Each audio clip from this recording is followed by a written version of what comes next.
মা, ও মা, দুটো বালিশ তো আছে, আবার কেন বালিশ আনলি বনি?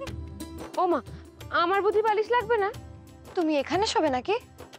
তবে না তো কি, এতদিন পর আমি আমার মাকে কাছে পেয়েছি, আজ আমি মাকে ছাড়বই না।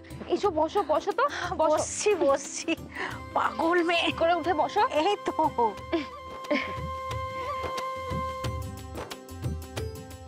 জানো মা, ছোটবেলায় নিজের বন্ধুদের কাছে শুনতাম তাদের মারা নাকি তাদের রূপকথার গল্প বলে ঘুম পাড়িয়ে দেয়।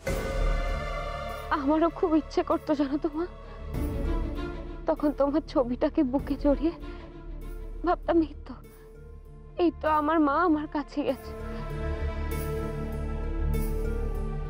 মা, আজ তোমার কোলে মাথা রেখে আমাকে শুতে দেবে?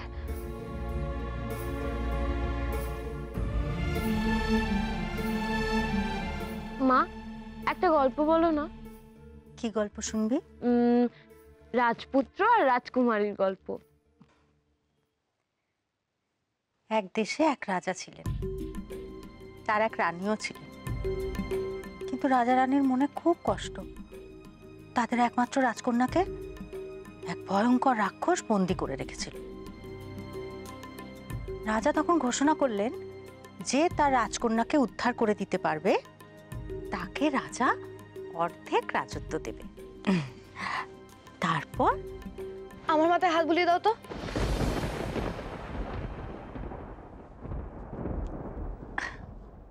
দেখেছো তো মা, তোমার ছোট মেয়েটা কি হিংসুটে।